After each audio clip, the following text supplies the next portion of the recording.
Okay, well here we've got Henry, the little tackle mix, and he's very nice, but I just spotted he's holding up his rear left leg.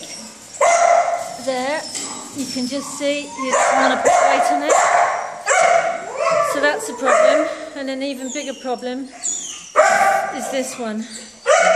She's new, they've put her in with Henry. She's got, we think, all this hair. As you can see, she's got no fur missing. She's like bald everywhere.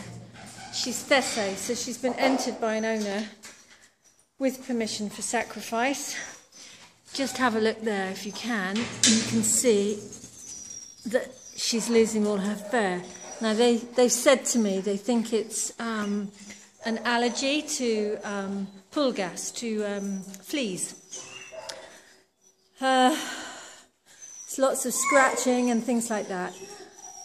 Of course there, look at that, oh my God. So, we'll talk to our veterinary friends and we'll show them the video and we'll see what they say. But she's about 7 years old. Hey, little sweetie. Hey.